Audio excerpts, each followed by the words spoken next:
the CUNY Haitian Studies Institute at Brooklyn College. And I'm very, very thankful for your presence and to welcome you to the lecture, Jeune Fille, Haitian Girlhood in a Global Frame by Dr. Régine Michelle Jean-Charles, to mark our 2022 International Women's Day. Before we begin, please allow me a couple of minutes to do the land acknowledgement. It is a practice adopted by the Brooklyn College campus community, and I'm delighted to be able to share it with you. We must acknowledge that the land on which we gather is the traditional and unceded territory of the Lenape. We, the Brooklyn College community, acknowledge that academic institutions, indeed the nation state itself, was founded upon and continues to enact exclusions and erasures of indigenous peoples. This acknowledgement demonstrates a commitment to beginning the process of working to dismantle ongoing legacies of settler colonialism and to recognize the hundreds of indigenous nations who continue to resist, live, and uphold their sacred relations across the lands. We also pay our respect to indigenous elders, past, present, and future, and to those who have stewarded this land throughout the generations. This was adopted by my community, and it is indeed, give me a second, my notes. It is indeed a way of engaging us in thinking about the archaeology of the places we call home, particularly those of us who are doing decolonial teaching and work. It focuses us in thinking about the history of the places we call home. Let me also take this opportunity to remind you that the Institute is your home. And I hope that soon we will be offering events in person and look forward to welcoming you back to the Brooklyn College campus. For a brief reminder of the Institute's work, we stand on 3 pillars. We engage in the production and dissemination of research on Haitians, Haiti, and its diaspora. We participate in policy analysis and engagement in scholarship that seeks to respond to the cultural and socioeconomic needs of Haitians here in Haiti and beyond. And 3, we collaborate and partner with various Haitian community organizations serving the Haitian immigrant community to help them build capacity. Now, please allow me to say a couple of words about today's event. This lecture by Dr. Régine Michelle Jean-Charles was supposed to happen in person in March 2020. And of course, at that time, the pandemic, sudden pandemic, COVID-19 pandemic occurred. I'm so sorry. I'm looking for my notes right now. Just bear with me a second.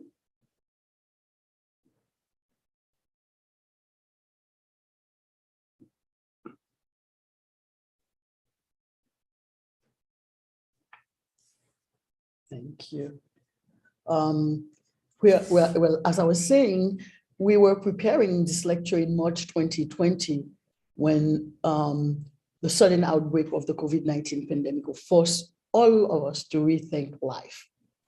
In fact, in preparation of the 2020 event, I'd asked Dr. Jean-Charles to make a stop with me after her lecture at Brooklyn College to visit a group of girls at the community-based organization Flamboyant Haitian Literacy Project.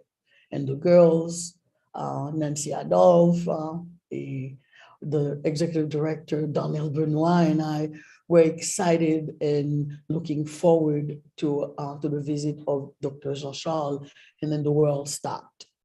So today we are indeed delighted, though virtually, to finally host Dr. Jean-Charles, who will give a lecture about her work on how Haitian girls are represented in some visual and written text. We are happy that you have joined us for this very important conversation and topic. As we all know, representation matters. I'm also delighted that some of the girls that were supposed to meet in person back in 2020 can join us virtually today. Now, it is my distinct pleasure to introduce to you my friend, colleague, and one of my closest advisors, Jaira Placide, who will have the honor of introducing our distinguished guest, Dr. Régine Michelle Jean-Charles, and co-moderate the conversation following Dr. Jean-Charles' presentation. Just a couple of words about Jaira Placide. She's a doctoral student in the English Ph.D. program at the CUNY Graduate Center. Before starting her PhD, Jaira served as Associate Director of the NYU Institute of African American Affairs and Center for Black Visual Culture for over a decade. Jaira Placide is a young adult author. Her 2002 coming-of-age novel, Fresh Girl, which we read at Flamboyant many times with the girls, received the Golden Kite Award and was also discussed in Dr. Jean-Charles' book, Conflict Bodies, The Politics of Rape, Representation in the Francophone Imaginary, which was published in 2004. Once again, those of us who are gathered here for this dynamic conversation, we are happy that you're here, and now it is your turn, Ms. Placide. Hi, hello everyone. Thank you so much, Dr. Serra. Thank you so much for that warm welcome. And good evening, everyone. Good evening, everyone, to you. And thank you so much for being here. Because on a day like this, I don't know where you are, but in New York, it's cold and rainy. So I guess it's nice to be inside. You could have been anywhere on Zoom land, but I'm glad you're here with us. We appreciate you.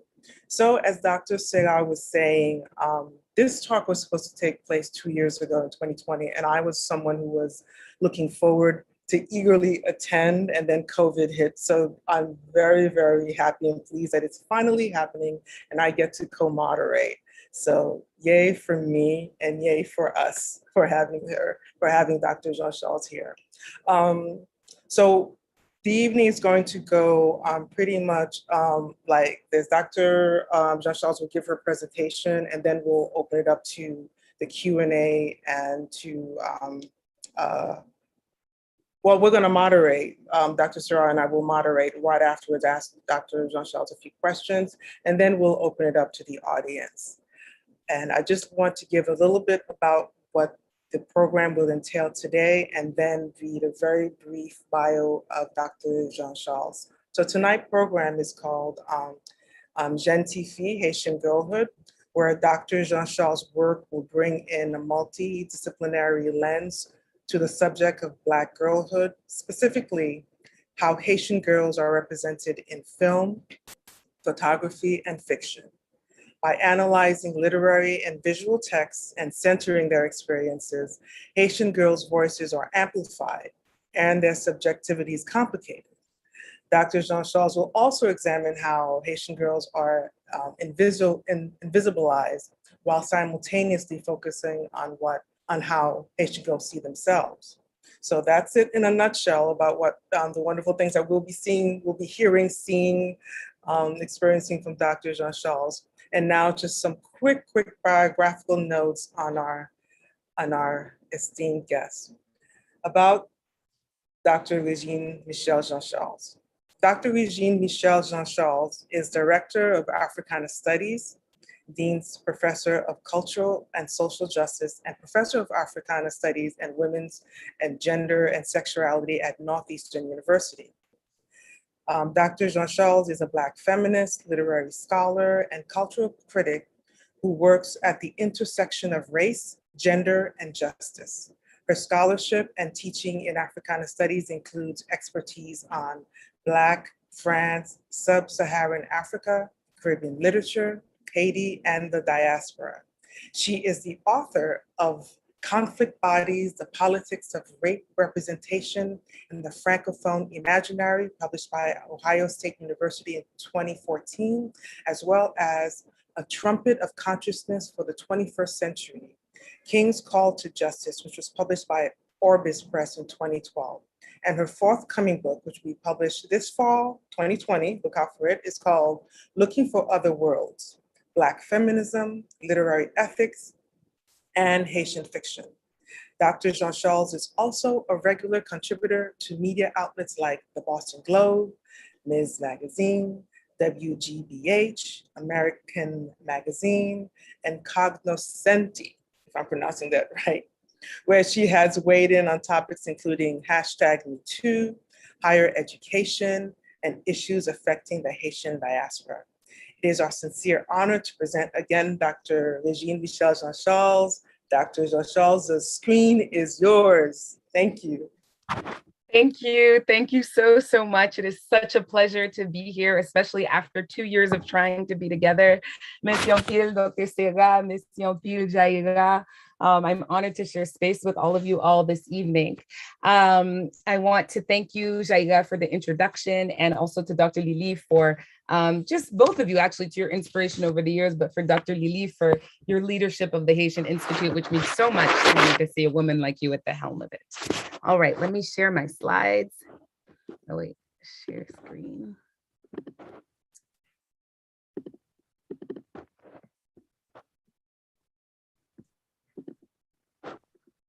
Okay.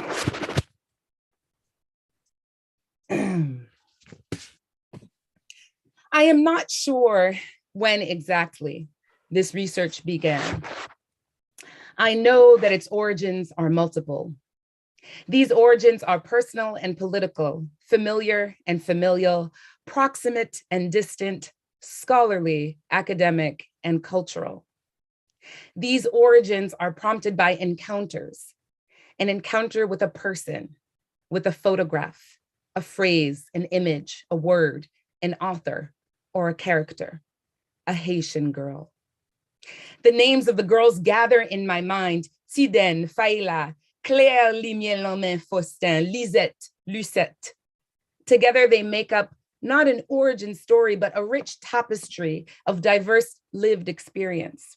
Or perhaps more accurately, a rassemblage, in the sense of the word that Gina Athéna Ulysse conjures. To riff off of Ulysses' generative concept, m'a fait un rassemblage. I am creating a gathering. I am purposefully placing these multiple origins and divergent encounters together in order to trace how the idea of a book on the representation of Haitian girlhood first came together. By referring to this approach as a form of rassemblage, I acknowledge that, as Ulysse and M. Jackie Alexander do and enact during their conversation about rassemblage, when people from different areas, quote, when people from different areas, different reaches, different geographies, different disciplines, different practices are all calling for the same thing, some spirit of reassembly is already at work, end quote. It is in this spirit of reassembly that this evening I share both the beginnings of my thinking about Haitian girlhood and where they have taken me thus far.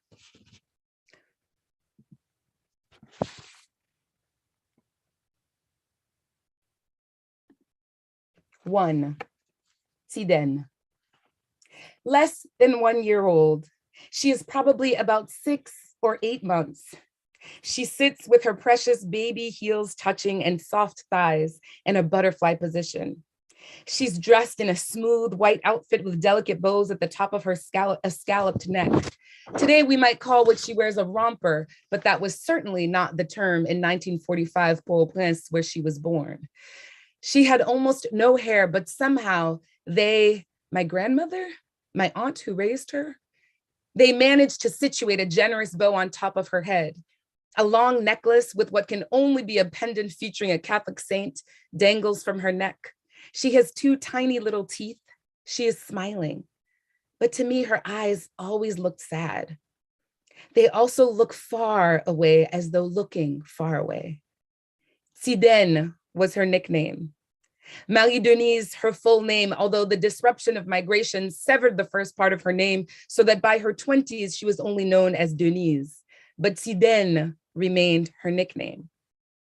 This photograph of my mother is prominent in my mind as the first time I ever imagined that once she was a little girl, Tiden.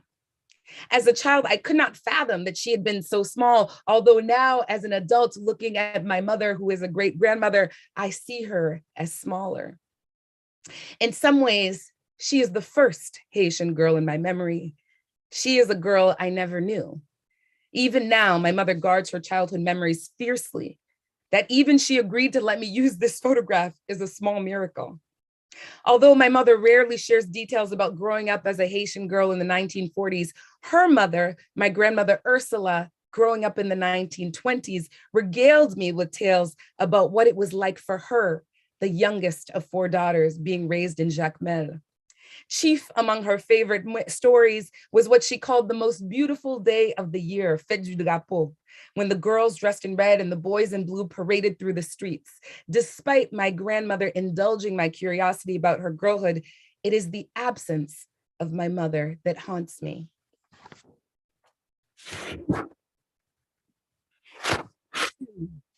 Faila. Unequal distribution. A poem by Régine Michelle. Unequal distribution that forces 5-year-old Faila to wear around her neck that whistle so she is not raped at night going to the makeshift bathroom in tent city, Pétionville. Unequal distribution and a whistle and a flashlight that do not stop her 10-year-old sister from the pouncing hands of her assailants, flashlight and all.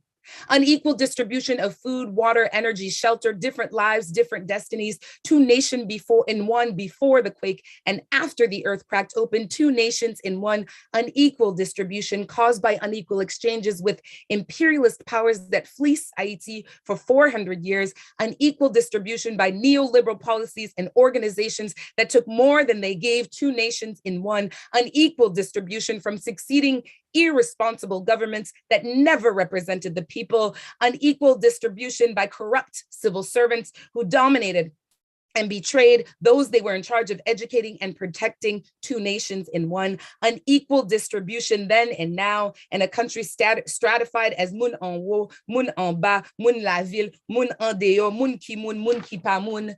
Unequal distribution by grand manger, petit manger, big thieves, small thieves, local exploiters, foreign moguls, as our girls are raped and preyed upon. How many cups of revolution will it take to reconstruct and rebuild Haiti? How many cups of revolution will it take for little Faila to throw away her whistle and dream of a new Haiti? I first encountered Faila in this poem by Haitian religion scholar Régine Michelle. Michelle's question, how many cups of revolution will it take for little Faila to throw away her whistle and dream of a new Haiti, places a 5-year-old girl directly at the center. The poem was first published in a special segment of the feminist journal Meridian's Powell Femme sous 12 Janvier, edited by Gina Athéna Ulysse. In Powell Femme sous 12 Janvier, Haitian women writers, scholars, and feminist writers, scholars, and activists reflect on the earthquake through their chosen form of expression. The poem proactively situates this Haitian girl in a global frame by ruminating on structural inequality, the legacy of revolution, and the aftermath of the earthquake in the context of Haitian girlhood. Michelle dedicates the poem to our young Haitian girls who carried whistles and to Faila herself, immediately and effectively foregrounding the perspective of Haitian girls and an interrogation of inequality as the engine of life. Unequal distribution exemplifies how sexual violence is but one issue among a panoply of problems faced by Haitian women and girls at the time. Security and the tense lack of access to resources, corruption of non-government and government agencies imbricate Faila's life and inform the multiple oppressions to which she is subject. The repetition of unequal distribution is both a reminder and a rallying call. The final line, how many cups of revolution will it take for little Faila to throw away her whistle and dream of a new Haiti, situates Faila in a larger context that is also complicit in the maintenance of her status. The dream to which Michelle gestures at the poem's conclusion is left unresolved, unrealized, and in suspension. But it is there. Michelle's question suggests 3 things. First, 5-year-old Faila dreams, or rather, Five-year-old Faila can dream, and those dreams matter. Second, the whistle provided by the foreign NGO offers a false sense of security at best. Third, Faila's dreams can be not only personal, but also political and public. The poem is important for how it places a Haitian girl at the center, while it simultaneously invokes a spirit and legacy of Haitian liberation. When I first came across unequal distribution, I knew that I wanted to include it in my book, Conflict Bodies, The Politics of Rape Representation in the Francophone Imaginary. It is a rich field of analysis. But as I return to the poem today for this project on Haitian girlhood, it is because five-year-old Faila seems to speak to me even more than she did over 10 years ago. I am drawn to the beauty of her name with its 3 syllables that simultaneously flow into and against one another, Faila. As the mother of a little girl whose name also begins with F, I have mulled over the many perfect F words to capture the wonder of Black girlhood. Fabulous, fantastic, funny, fierce. As a parent whose youngest daughter recently turned 6, I am blown away by just how young 5 really is. 5-year-olds are special because they have officially left the baby, toddler, preschool years and become big kids. Today, Faila is 15, and I want to know where she is now, who she is now. I wonder what she thought about the whistle that was given to her. I want to know more about where she lives, how she lives, if she lives today. And although I am a first-generation US-born daughter of Haitian immigrants, Faila feels close to me. Though unlike Tiden, she is not part of my biological genealogy, she remains a part of my intellectual and creative genealogy. If Faila is at the beginning of this project, it is because my longing to know more about her, to see her, to hear her voice, and to see the world through her vision. 3, Suzanne. Suzanne Loisseul is the 6-year-old protagonist in the short story of Le Bouquet de Suzanne by Paulette Pujol-Oriol. As the story opens, she lives a charmed life, described as, quote, une gosse heureuse de vivre entre ses parents qui l'aimaient, la gâtaient et l'adoraient. A little girl happy to be alive between the 2 parents who loved her, spoiled her, and adored one another. The story takes a devastating turn when Suzanne's father dies suddenly in an accident, and her mother is expecting a baby son at the same time. Suzanne then enters into a period of observing her grieving mother to whom she longs to comfort. La fille comprenait qu'un gros chagrin s'était abattu sur cette jolie maman adorée. The girl understood that there was a deep sadness afflicting her pretty and adored mother. Suzanne, whose nicknames Suzelle and Suzon, finds her only comfort in her tutor, an adolescent neighbor named Robert. Eventually, Robert begins to give her tennis lessons and take her on other outings. Eventually, Robert also becomes her mother's lover, unbeknownst to her, until she happens upon them having sex one day and is so traumatized that she runs away, never to be found again. Well, there's a little spoiler there. She kind of is found, but in this story, rich with floral imagery that is also sexual, recalling the precise analyses of Omeshek and Natasha Tinsley in Thieving Sugar, Pujol-Oriol takes us quickly from the innocence of childhood to the tragic consequences that ensue once it is lost. The presence of this girl in Paulette Pujol-Oriol's oeuvre deserves our attention, especially when we consider that she was a trailblazing feminist, prolific essayist, and inspired creative writer. As an educator and a writer whose prodigious body of work spans the 20th century, she explored a number of social issues, each time approaching these ideas intersectionally. A devoted champion of the arts and an artist herself, Pujol-Oriol was the founder of Piccolo Teatro, and for many years, the director of École Nationale des Arts, impressively influencing the theater scene. The presence of girls in her stories includes many tragic endings for girls from all different backgrounds. Pujol-Oriol's precision with language, lavish prose, and artful humor render these stories brightly and complexly. She consistently endows Haitian girlhood with multiple layers, for us to contemplate. 4, 2 unnamed girls in the wake.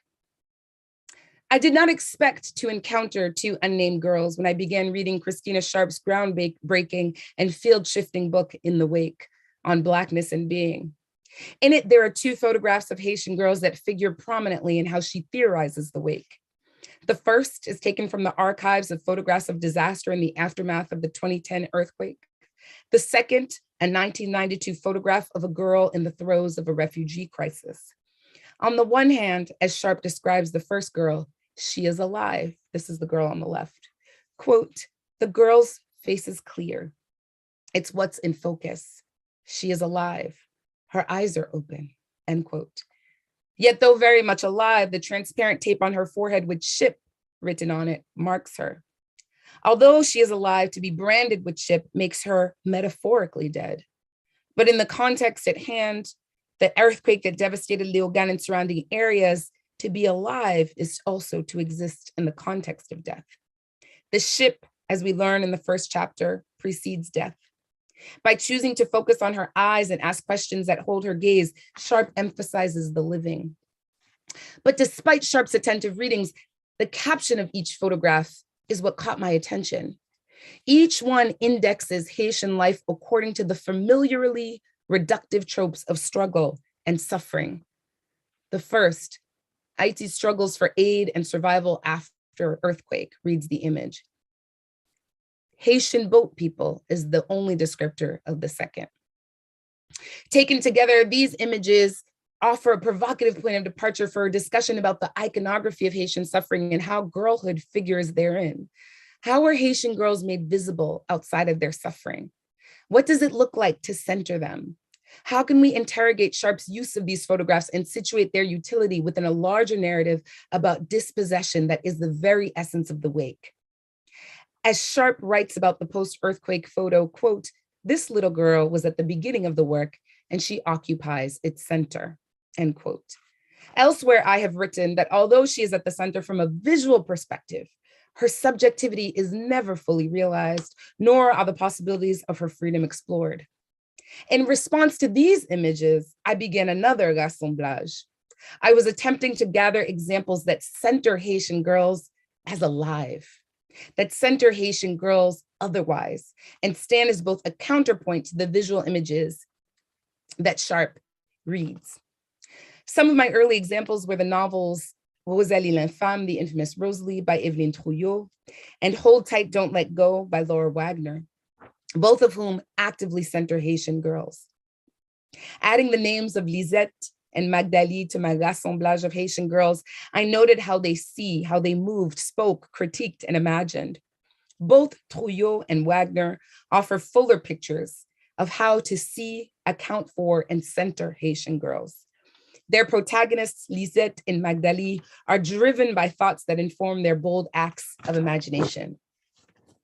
Let's look closer at Magdali. Laura Wagner's young adult novel, Hold Tight, Don't Let Go, is a coming of age story about a Haitian girl whose daily life is informed by catastrophe. 15-year-old Magdali lives through the disaster and learns to live after it.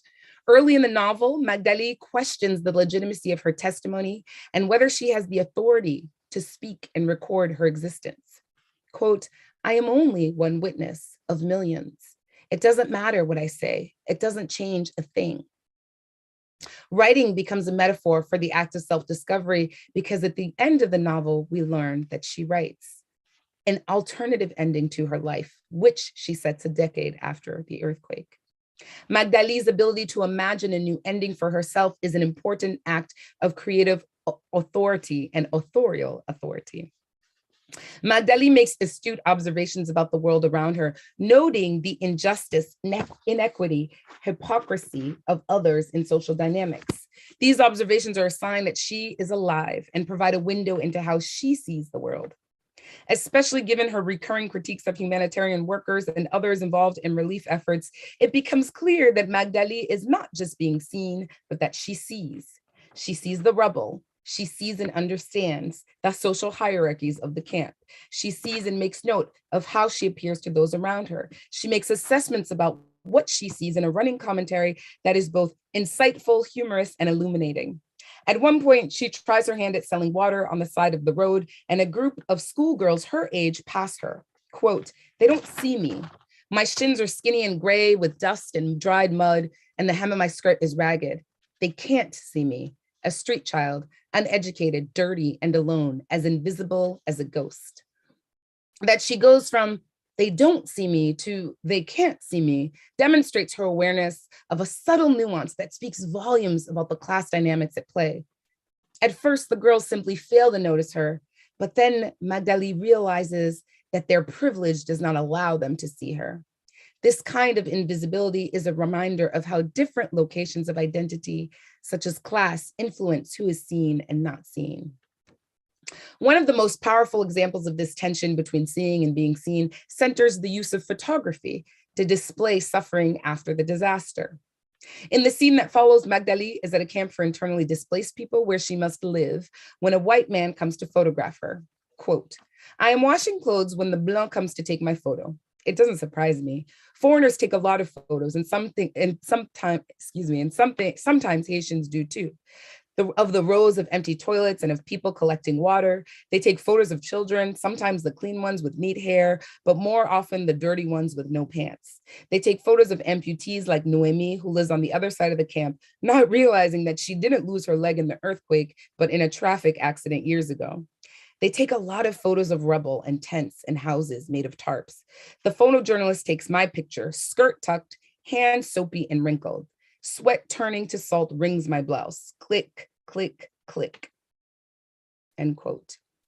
The click, click, click that punctuates this sentence turns into a familiar refrain. That click, click, click lingers for the reader as we register what is happening to Magdali, and we see the photographer through her eyes. Her awareness of how the photographs of Haitian people in general and earthquake survivors in particular circulate. We're missing a page here. Oh, here we go. Circulate after the disaster demonstrates conscious knowledge of how she's made visible and rendered invisible. Her focus on being seen yet not seen informs her reaction to the photojournalist who misrepresents her laughter at him and at the stupidity of photojournalists who are unaware that sometimes the Haitians pose for them. The translator who accompanies the photojournalist informs Magdali of this perspective. Quote, "He says, 'How wonderful to see you so happy and laughing.' He says he loves the light in the eyes of Haitian people, your resilience in spite of all your suffering." End quote. This final judgment by the photojournalist overwhelms the laughing Magdali with anger, and she begins to scream and throws her bucket at him.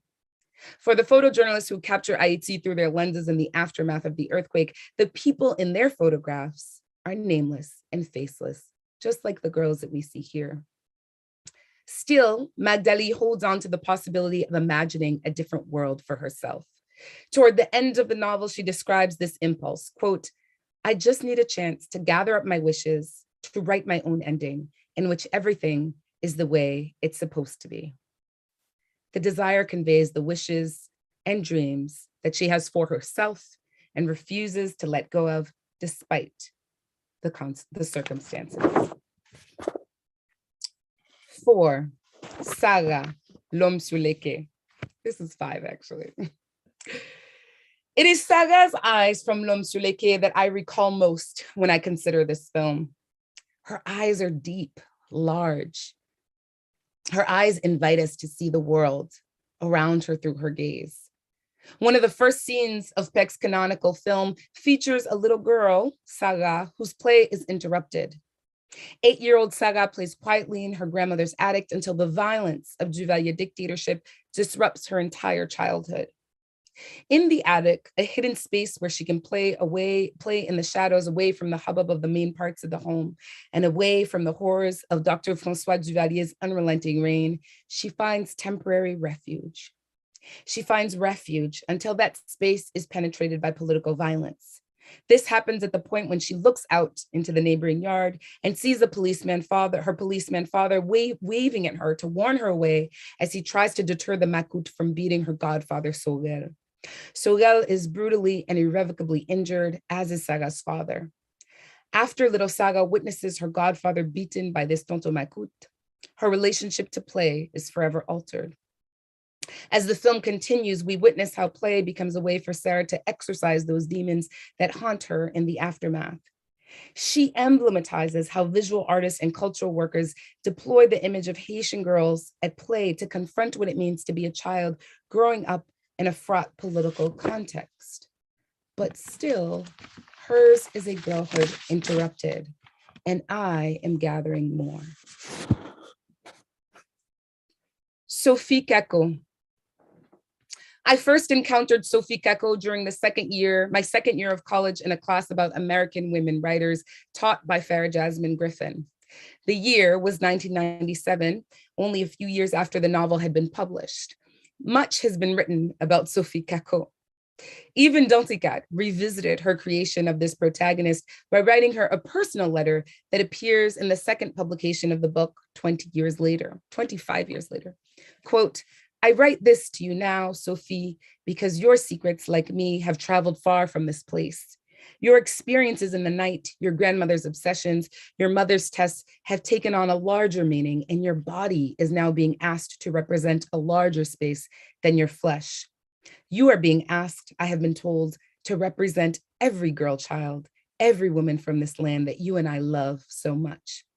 Tired of protesting, I feel I must explain. Of course, not all Haitian mothers are like your mother. Not all Haitian daughters are tested as you have been. And I write this note to you, thanking you for your journey of healing from here and back that you and I have been through together, with every step, wishing that both our living and our dead will rest in peace. May these words bring wings to your feet. Danticat revisits how Sophie has been construed and analyzed more than 20 years later, with a desire to imagine a more capacious world for her protagonist. Although it is a coming-of-age novel, Sophie Kako's childhood in Breath Eye's memory seems fleeting. It takes up such little narrative space in the story that we can read it productively in terms of presence and absence. She is 12 years old when the story begins, and from the time she migrates to the United States, the story moves rapidly toward her adulthood. Sophie narrates the entire story in the first person, allowing the reader to become even more familiar with her intimate thoughts. The novel maintains Sophie's subjectivity and interiority as the perspective of a girl recording her observations of what the adults around her do in the first chapters of the novel. When we contrast those observations with her actions, it becomes clear that Sophie is aware of how agency and invisibility operate in the lives of girls. What Sophie sees around her divulges information about her positionality. When her aunt asked her about school, she responds, I like everything but those reading classes they let parents come to in the afternoon. Everybody's parents come except you. I never have anyone to read with, end quote. Her observation is about being different. Sophie's complaints reveal awareness of how she differs from the children in her school, each of whom have parents present. For Sophie, her aunt's absence further confirms her unbelonging. That feeling of unbelonging is one that subtly shades the descriptions of her life throughout the novel. She does not belong to the group of children playing, nor does she belong to her aunt or grandmother, as is made clear by her abrupt departure. The novel maps Sophie's process of self-recovery that shows her coming to terms with this unbelonging and reformulating her relationship to belonging. As Nadège Cliton argues in Edwidge Danticat, The Haitian Diasporic Imaginary, quote, the author reworks the experience of displacement from the perspective of a Haitian girl forming identity in the diaspora while maintaining ties to home. Sophie is fully aware of what is expected of her as a Haitian child, according to social codes of behavior. Quote, I tried to listen without looking directly at the women's faces. That would have been disrespectful. As bad as speaking without being spoken to, end quote. By listening without looking, she learns about her destiny. But in Sophie's case, perhaps because she is a bit older, perhaps because of the relationship to her aunt, She eventually confronts the older woman about what she overhears. "You lied," I shouted. She grabbed both my ears and twisted them until they burned. I stomped my feet and walked away, end quote. This exchange is a moment of defiance for Sophie, who earlier worked to not look in the eyes of the adults. But not only does she raise her voice, not only does she look into the eye of her aunt, but she also raises her voice and shouts at her. Tante punishes her with this physical pulling of ears, but Sophie still stomps away, displaying dissatisfaction and defiance. Adults keep secrets from children and do not divulge information, even when it impacts the children's destinies more than their own. Tante Ati says to her niece, quote, "You have never done anything to make me sad. That is why this whole thing is going to be hard." To this, Sophie thinks to herself, I wanted to ask her what's going to be so hard, but she pressed her finger over my lips and pointed towards the house. The aunt's small gesture speaks volumes. She silences her niece with a touch rather than with sharp words or a rebuke. Her message is clear. Sophie is to be quiet. She is to stop asking questions and go back to the house. This exchange displays the tacit ways in which Sophie is silenced and asked to remain silent by those who love her. In the Kako family, secrets are a way of life. Delticat's scrupulous attention to Sophie's interiority reflects nuance and care. For example, almost as soon as the novel begins, the deep love that Sophie feels for Tante is tainted by that disappointment and betrayal. But in Breath Eye's memory, girls are disempowered from making decisions about life. First, there is the example of Maltzine's rape, a violation that sets in motion a series of action in which she has little choice. An unknown man violently forces his body on her, because of which she is forced to have a child and then eventually forced to move to the United States. The rape becomes an origin story for the mother's trauma, as well as the challenge of the mother-daughter relationship. The lack of choices at Sophie's disposal become clear when she is forced to move to the United States. As a young girl, she has no autonomy or ability to choose the path she wants for her life. Sophie's journey to adulthood is marked by a constant tension of how she understands herself and the accepted modalities of behavior for girls.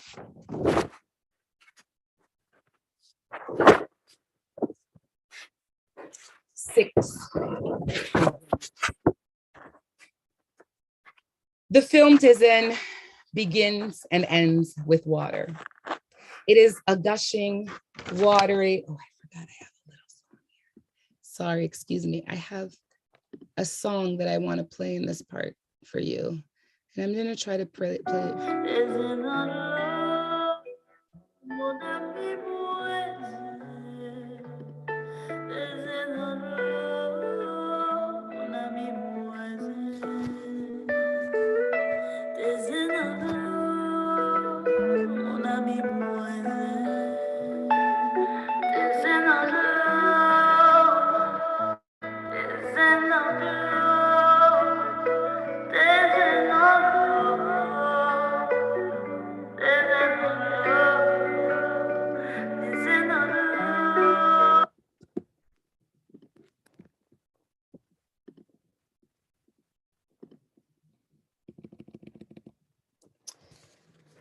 That was just a piece of the song that plays throughout the film Tizen by Shirley Bruno.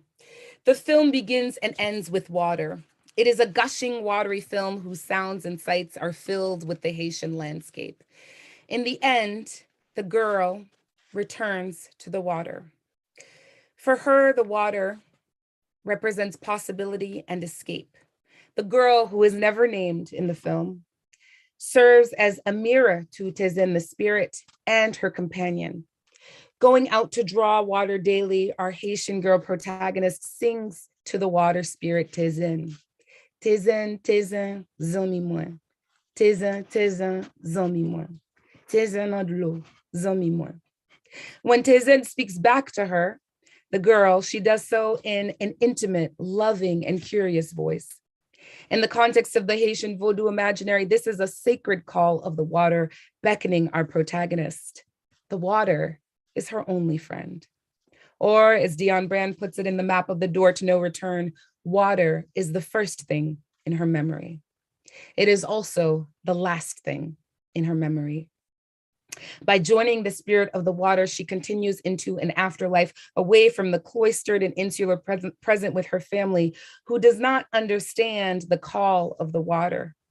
For the protagonist, referred to only as the daughter or the girl of the film, the water offers freedom and invites her into the afterlife. She becomes like the maîtresse de l'eau, etched in the Vodou cosmology, forever alive in the waters that surround her. The protagonist in Tizin lives in another dimension, effectively realizing a different future for herself. As Nazira Wright argues in Black Girlhood in the 19th century, a Black feminist mode of reading texts of girlhood allows us to read these texts aright, means paying close attention to the clues about the meaning of age distinctions. Clues about age provide a deeper, more intimate understanding of Black girlhood. A few years ago, I'm concluding now with a very different example. A few years ago, after the 45th president of the United States made disparaging remarks about Haiti and a number of African countries, a video emerged featuring a little Haitian girl speaking to Conan O'Brien during a trip to Haiti, which he called his Haiti is Already Great tour. I'm going to try to play it.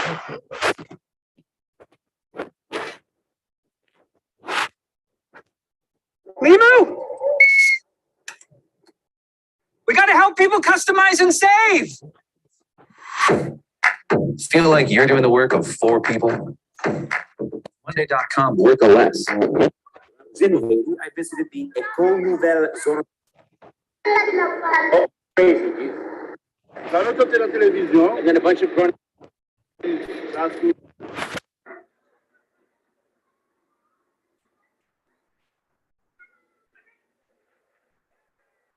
Leaving the school, I was suddenly surrounded by my very curious classmates. What's that? What did she ask? Who's the president of the United States now? Yes. Oh, okay. This is awkward. His name is Donald Trump. Who's heard of Donald Trump? Can you translate? Donald Trump was on television. And then a bunch of grown-ups got drunk. And they made him president. Crazy man with crazy hair. He became president. That's why I'm moving to Haiti. My wife says I'm crazy. Do you think that she's right? No! You don't think I'm crazy? No! Ask the same question.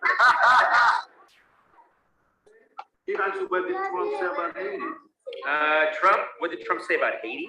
Yeah. Oh boy. I'm not gonna. What'd she say? What'd she say?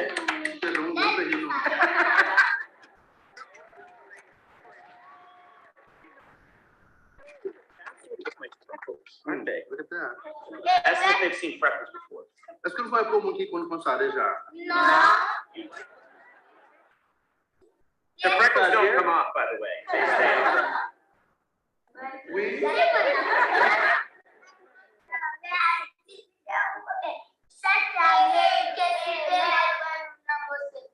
Oh, okay. Maybe Americans need to help Haiti put things back. Is that right?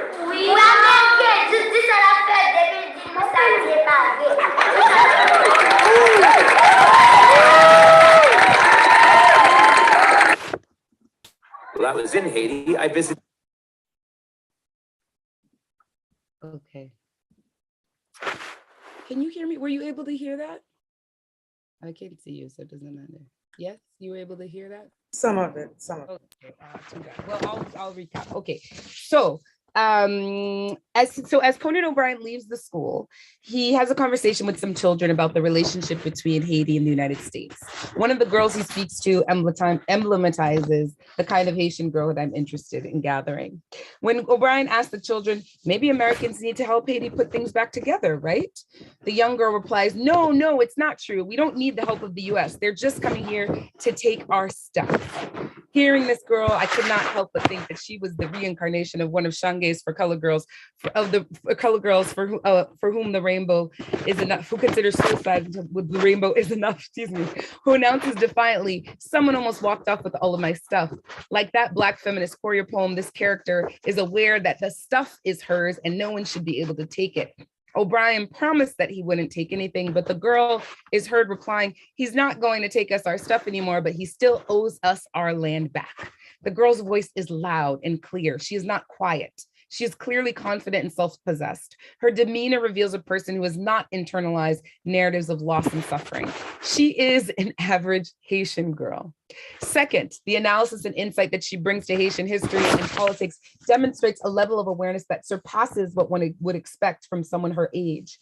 Third, she embodies refusal. She refuses to accept what O'Brien says, even when he attempts to revise. Lastly, her unflinching approach to her interaction with O'Brien and being on camera demonstrates a facility with being seen that exudes sophistication. And her knowledge about Haiti, her critique of neo-imperialism, her refusal to be silent about the circuits of power that inform US-Haiti relations, she represents a narrative that few US-based audiences are familiar with. She represents hope and self-determination, refusal and resistance, and she wrests a single story from its dominant script. These are but a few of the girls that I am sitting with and thinking with these days. And this last picture is a picture from Center for the Arts in Port-au-Prince, and the photograph is by Nadia Todres. And this is an organization that is a youth-based organization for Haitian girls where they focus on the arts. And I love this image of this girl who is just wrapping herself and smiling and radiating joy. And these are the girls, some of the girls that I'm sitting with these days. There are more. There are Haitian girls across multiple temporal modes, geographies, texts, and generations gathered to assist us in imagining girlhood. 12-year-old Zun, memorably rendered by Justin Lérisson in Zun chez sa Nénène, which first appeared in 1906. Fanny Cardozo's Children in Le Mirador aux Étoiles by Evelyne Trouillot. Mardi and Fresh Girl by Jaira Placide. Claire Limier-Lamain Faustin and Claire of the Sea Light. Myrna in Le Diable dans un thé à la citronnelle by Gary Victor. There are many more. By bringing them together, Mab fait un assemblage that seeks to center the visions, voices, and visibility of Haitian girls in literary and visual text in order to reorient our co-creation studies.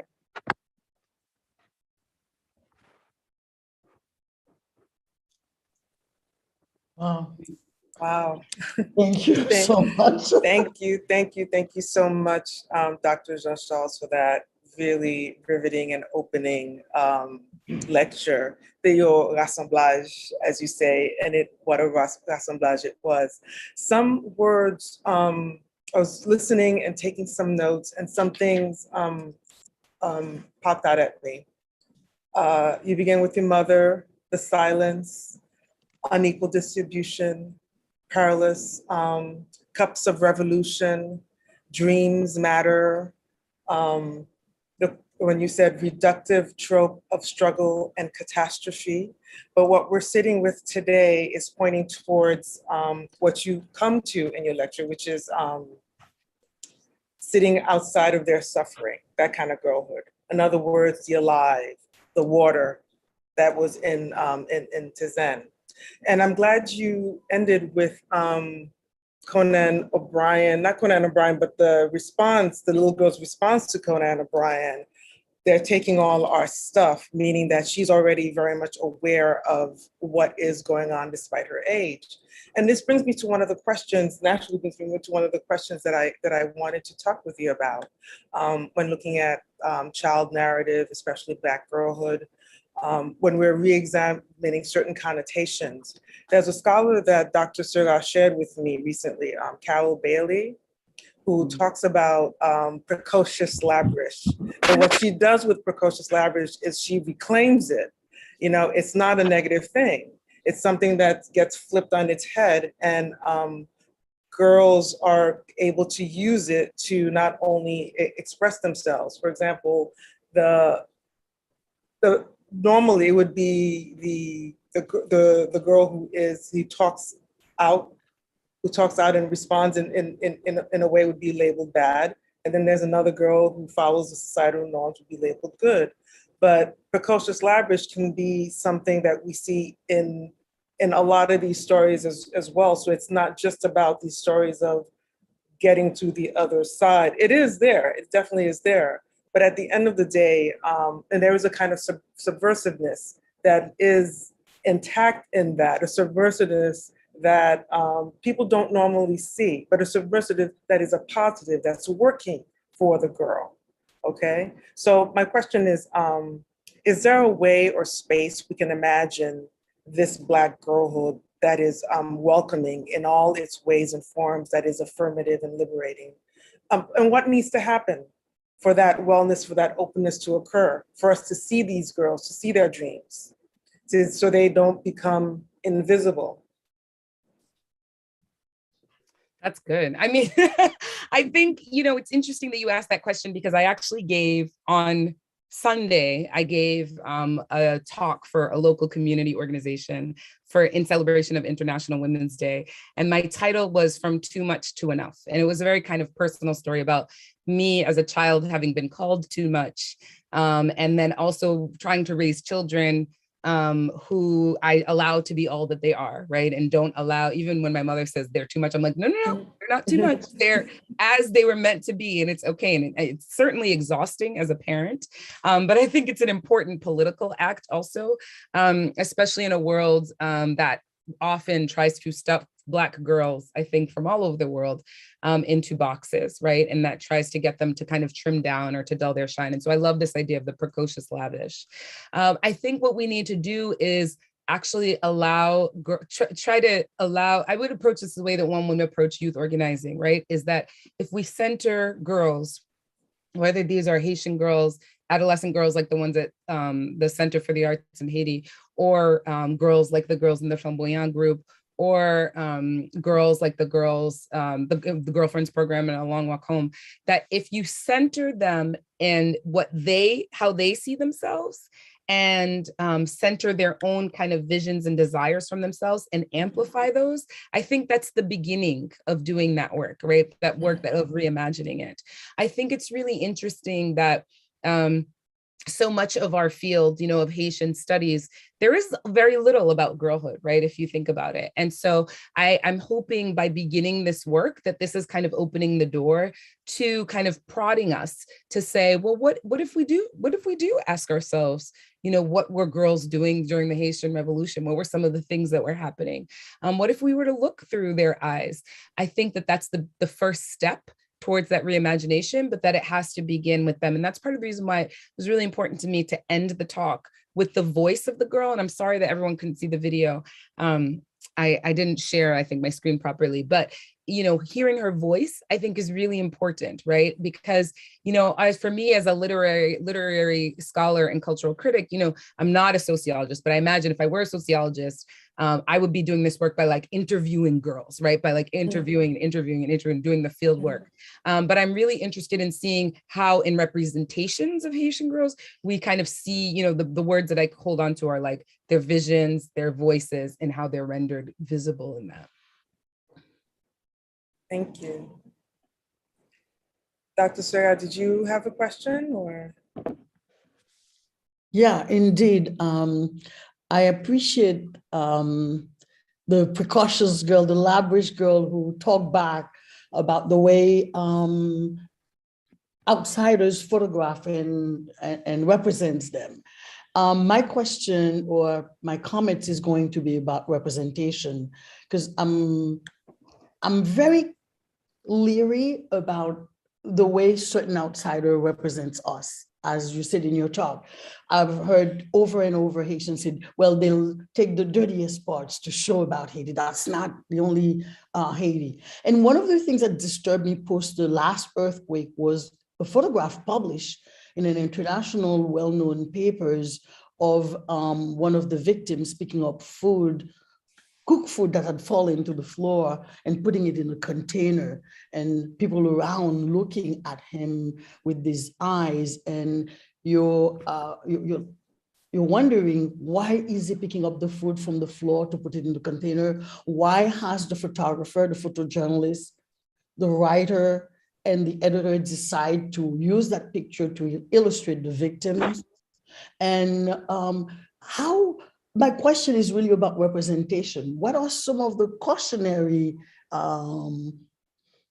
cautionary ideas that we need to share with one another, scholars or people from the journalistic community, when we're representing others?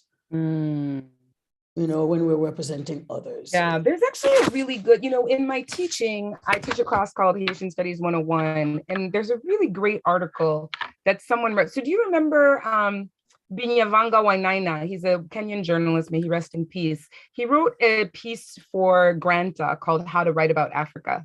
And then someone did a Haitian version, How to Write About Haiti. And it's a very kind of ironic, tongue-in-cheek kind of thing. So it's like, make sure every time you use Haiti, you put poorest country in the Western Hemisphere, those kinds of things, right? So it tells you, it basically exposes all of the tropes, right? All in a row. And I usually, start the semester with the students reading that. And I'll say, why do you think this is here? And they're like, oh, and then they realize, they're like, wait, that is true. Every time I read about Haiti, I see that. Oh, yes, I see that. And one of the things they tell you is, never show the beautiful beaches, never show the lush, the lush landscape, never show, the enormous houses in the hills. And so I think that is actually a good point of departure for media representations also, because when you see the accumulation of the tropes together, it helps people to kind of see how ridiculous it is and how narrow it is. I also always encourage people to remember in the Black feminist framework of thinking that it's both and, right? And I write about this a lot in my work. When I wrote the article that I wrote about the chapter that I have called Getting Around the Potomiton, and I talk about a Haitian student that I had actually at Boston College, who was an international student, who was very upset by the film Potomiton. The film was Potomiton, Mark Schuler's film, because she hated that was the image of Haiti that the students were seeing in the classroom. And she said, I felt like people were looking at me and wondering if that's how I lived, right? And I said to her, I can't just erase, if she had had her way, I would have never talked about poverty at all, right? Which I think is not responsible intellectually. I think it always has to be both and. I think we have to say, here are these images and here are those images, right? We have to hold all of them together, the balance of space. Yeah, but it's the idea of balancing, presenting both views, you know what I mean? But this idea of, it's like porn poverty to kind of present the poor people, the African child surrounded by flies, etc. And I think no one wants to be represented in those ways. We can be authentic without having to choose the worst way to represent ourselves. I mean, the picture of your mother, that little girl in that outfit, we want people to see the best side of us. Mm-hmm. And I think even as scholars or media people, there's a way of representing people without taking away their dignity. And I think that's a serious conversation to be continued in the context of Haiti and other third world. And I think it's definitely wedded to the project of anti-Blackness, right? That we see that all over the world as we think about, just even media images. And I think this is what we're seeing with the coverage of Ukraine also, and how people are covered, right? When they keep saying like, oh, these are blonde and blue-eyed, refugees, and we're not used to seeing this. And so I want to also, say, yes, this is definitely Haiti, this is very much wedded to the project of anti-Blackness that is circulating globally when it comes to what is acceptable to portray in times of disaster, when there are Black people whose bodies we're looking at versus when there are white people whose bodies we're looking at. Absolutely. Thank you for that. Oh, thank you. What you just said naturally segues somewhat into my next question, which is, how does centering Black girlhood, specifically Haitian girlhood, how does that benefit us all? For example, what gets set off when that centering is done, okay? And in thinking about that, who's sending love letters to to these girls? I mean, how do they send love letters to themselves in a way? Who benefits from all this? Both inside and outside the director, both the people looking in and looking out. I guess it's sort of like a big, more grand question, but it's something that touches a little bit about representation and what gets seen and what doesn't get seen and who's benefiting from what, and how we create our own dreams and keep our own dreams alive and tangible and with dignity as well. I love this question, Jaiga, especially your use of the love letter, because, you know, actually in the Girlfriends program in A Long Walk Home, one of the activities that the girls do is they have to write a love letter to Black girls. So I think when the love letter that a Black girl would write to herself is different from the love letter that maybe a Black woman would write to her younger girl self, right? The letter that a girl would write to a girl that she knows versus a girl that she doesn't know would be different, right? So I believe as a Black feminist that every time we center people who are at the margins, we get a more complex, textured, nuanced view of the world that ultimately is a vision that would benefit everyone, right? And so I think that what happens when you center Black girls who are so marginalized, that you get a different vision. And I'm going to tell a story here, because in this book, I also work with photography from Complicate. And I've been going back and forth with them. So one of the articles, so this talk was a culmination of some things that I have published as a part of the project that will appear in the book, and some things that I have not yet published. But it's so interesting because I have an article called Nous pas invisibilité, in which I talk about the logic of visibility and invisibility in relation to Haitian girlhood. And I use some of these photographs by Complicate, beautiful images of Haitian girls. And for the Black Portraitures Conference on Black Girl Play, I was looking for images of Haitian girls playing. And I love Complicate, right? And I scrolled through their entire Instagram and I couldn't find any pictures of girls playing. I found lots of pictures of boys playing. And so I emailed, the person that I've been liaising with, Marie Arago, and I was like, Marie, I can't find any pictures of Haitian girls. Can you please find me some pictures of Haitian girls playing? And she was like, I checked in on what we have. I checked with my photographers, but we don't have anything, which is really causing me to think about what are we doing here, right? And this is an organization that is committed to having Haitians document themselves for themselves, right? So what does it mean that the only images we have of people playing are boys, right? It reminded me of the first time I traveled to the African continent, and I was in Senegal, and I had a tour. I met with it was like the Minister of Women or something in a group, and she was talking about, she said, pay close attention when you're walking on the streets of Dakar, so that you can see what are the girls doing and what are the boys doing. Often you'll see girls working, and you'll see boys working too, but you'll also see boys playing. You never see girls working, right?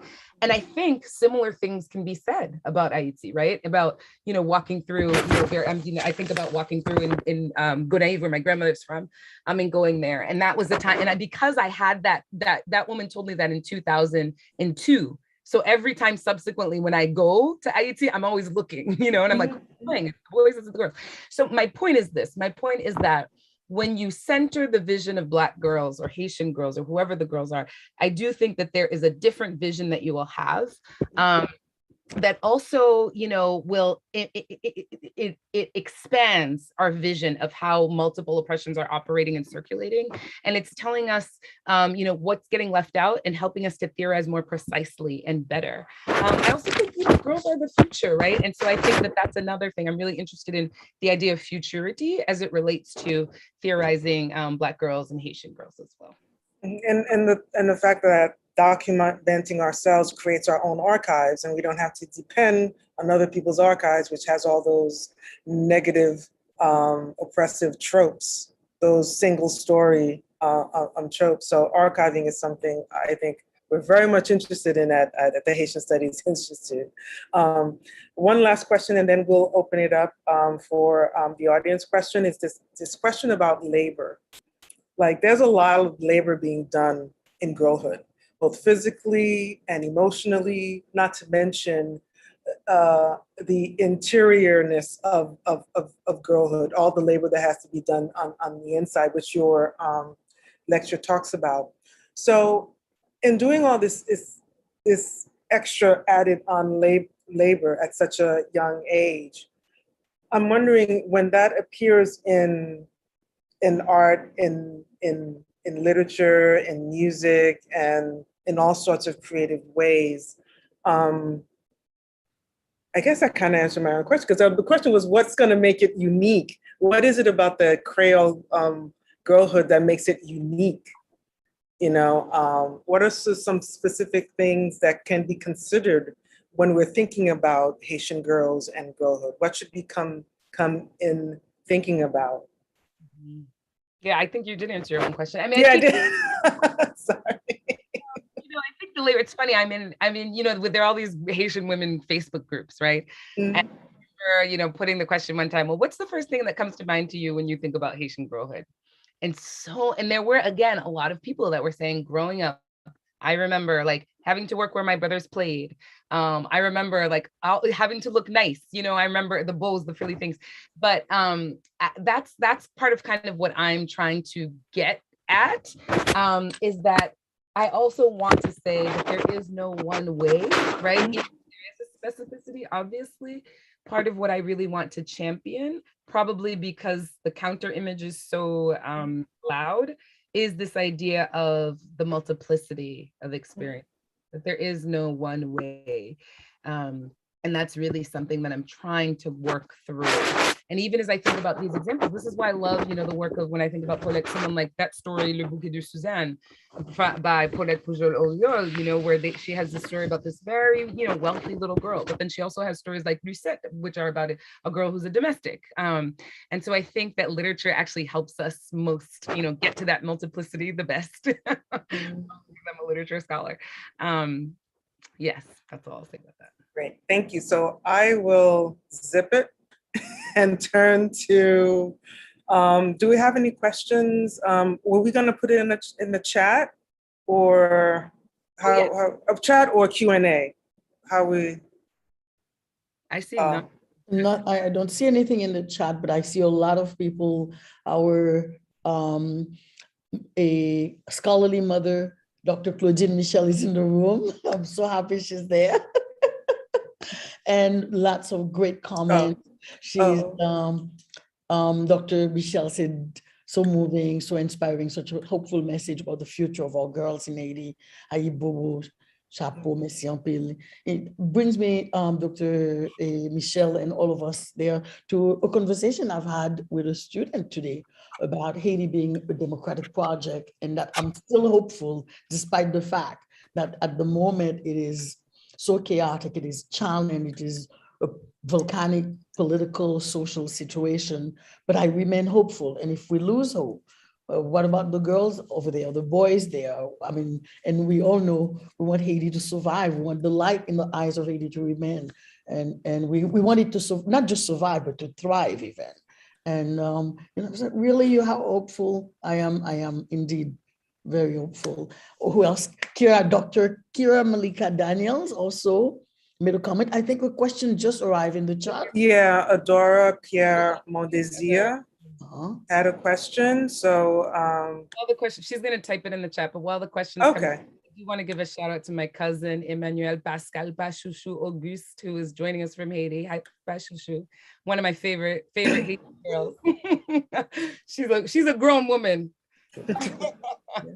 Wonderful. Oh, it's good, because I had a 4th grade student who's now has completed her master's degree, was on her way to do a PhD at the University College of London, Ph.D. Louis. She was here, she came to New York at the age of 9 and was in my 4th grade class many, many years ago. So she's in the room, and I'm you know, enjoying the exchange. I hope she participate in the conversation as well. Ph.D., it's good to see you. Okay. The question hasn't arrived yet, but a lot of raving, a lot of amazing things. And, you know, as you did a shout out for your cousin, my students have accompanied me. This is the 2nd lecture they've had to attend with me because I teach on Wednesday night. So a shout out to my students. Tonight, I bribed them with a great Haitian dinner. So they all here and amused by your presentation. I'm sure we'll be talking about that after at our next meeting.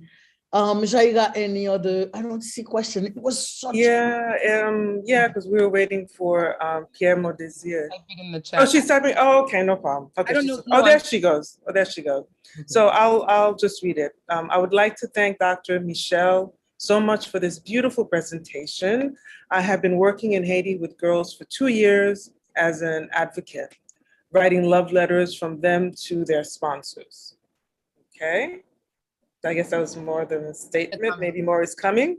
If you can tell us, if you could put in the chat, Adela, what is the if you're working with an organization or you're advocating, you know, how.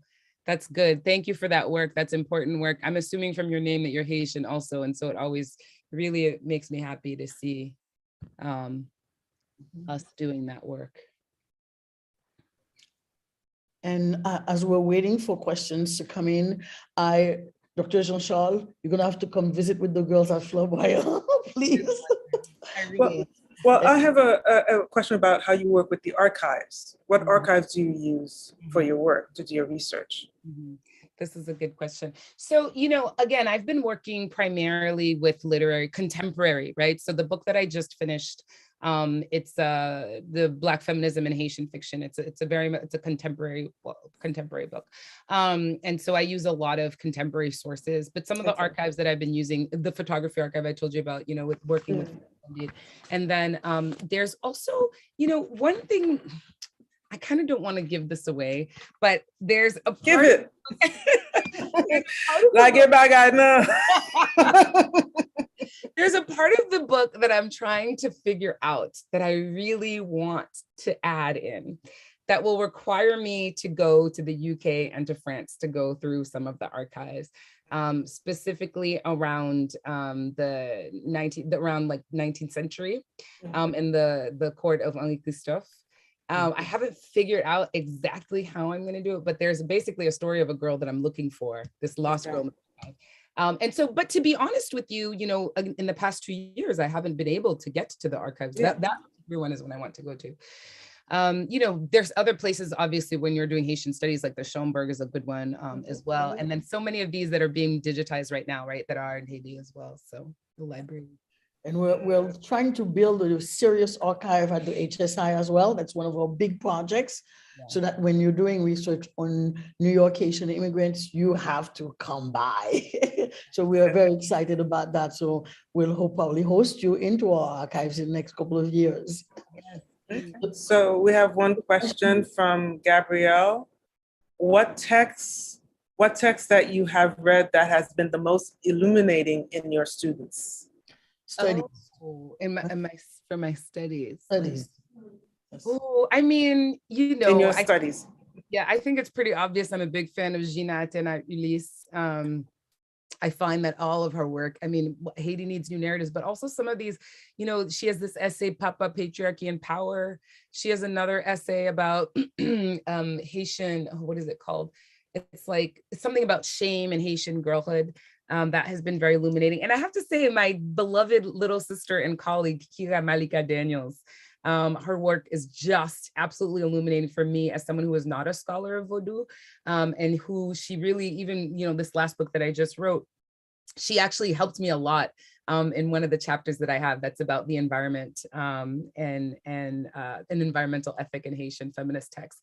And so I will say that, you know, every time I've been able to read Kiki's work, it is absolutely illuminating for me in a way that I'm always learning something new, you know. I find, you know, the work of, in terms of Black feminist scholarship, also Patricia Hill Collins' book, I think is a really great Black feminist thought. I love my little, where is it? Well, it's not little, it's big. I love my big Haiti reader. And so I can give a shout out to my friend Nadiv Minel, who's on here, and Chantal Vernel, both of whom are among the editors of that. And two women I'm grateful to call my writing partners. That book is also really, really wonderful. It's right, I had it earlier today somewhere. It's in the orange section, but anyway, that book also I think is illuminating in the sense that it's basically a full course on Haitian studies. And so I highly, highly recommend that one as well. When was that published, actually? That one came out in 2021. Oh, wow. 2020. They had been working on it for many, many years, actually. They've been working on it. But it was finally published in 2020, and it's the Duke Haiti Reader is what it's called, or the Haiti. Wow. Well, my soon-to-be doctoral student who I met in the 4th grade, Fedia, she said, "Thank you so much, Dr. Jean-Charles, for such an amazing presentation. I do agree that there's a need for us Haitian to archive our story."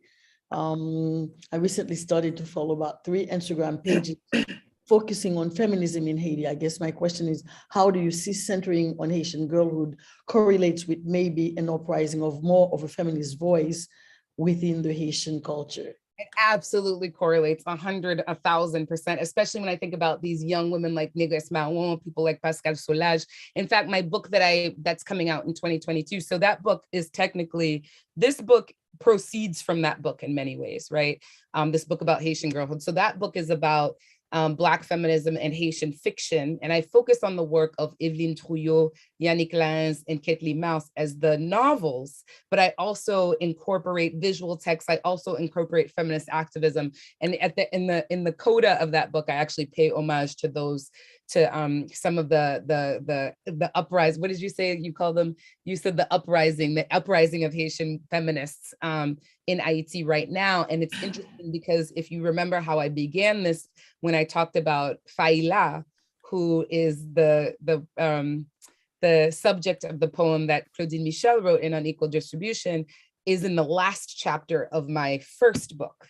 And now in the last chapter of my second book, I have these Haitian feminist organizations, Négresse Marron specifically. And so I've been thinking about, again, continuing that thread and starting this book with also the feminist organizations, almost like I'm like having a long going intellectual conversation with myself, right? So how does rape culture relate to Black feminism and Haitian fiction? And how does Black feminism and Haitian fiction relate to Haitian girlhood, right? And who knows what'll come after that, but that's what I'm thinking. Thank you. Okay, and then we have some stuff in the Q&A as well.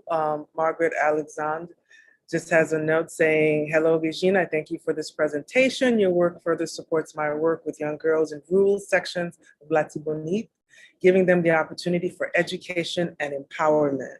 And I thank Dr. Alexandre for being there. Dr. Alexandre is always there. She's a member of the executive committee of the Haitian Studies Institute. Thank you so much, my sister, for being there. Dr. Alexandre is a powerhouse of a woman who inspires all the time. We're about 6 minutes away. I'd like to know whether... We have a couple more in the Q&A. Okay. You wanna, okay. And then another, this is a question from Pierre Mondesir. I would like to know how much does the misconceptions of being a Black feminist has on the fact that we don't see Haitian girls playing, but the boys are allowed to be free to play. I always wanted to understand what has been the pressure on Black girls around the world, as well as Haiti, to be so much about hard work, whether it is at home or in the professional field.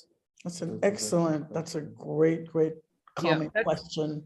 That I wish, this is what it's hard about these questions, but I want the Adora to just clarify a little bit more about misconceptions of being a Black feminist. Because the question went in a different direction than I imagined based on that, right? Because it seems to me that a Black feminist lens allows us to see the ways in which that is wrong, right? That Black girls would be playing, or that they have to be hard at work, and that so Black feminism actually enables more like larger visions for Black girls, right? So if we think about Black feminism as a lens that is liberatory, that does move us towards freedom, then it's actually the opposite of a misconception, is what I would say. And then I think that, I do think that feminism is wildly misunderstood in general, right? That a lot of people don't know what that means. A lot of people think it means, oh, okay, you're a feminist, therefore, very reductive things like you hate men, or or what, you only ally yourself with white women, right? But I'm talking about an intersectional feminism, which places Black women and girls and genderqueer people at the center, and that really sees all oppressions as linked, and that is a human rights project, right? So a human rights project that would is fundamentally centered on justice and wants to see the flourishing of all people. So a world in which girls, Haitian girls, can flourish and thrive is one where they wouldn't feel obligated to only work or only have that be a part of their identity. They would actually be playing. Thank you for that. And then I think we have one more from N. Minna. Great presentation. Régine, can you talk more about the global frame part of your framework? So the global frame was actually the old title. Leave it to Nadev now to ask me the question. It's funny. And it's funny that you asked that, Nadev, because I actually changed the title. And I told them at the beginning of this talk, I was like, oh, I changed the title on the slide. And then I saw their slide and I was like, okay, I'll just change it back. I had changed it to Seeing Haitian Girlhood. I think the global frame actually came from the original event, right? That we were, it was also corresponding with Brooklyn College or something.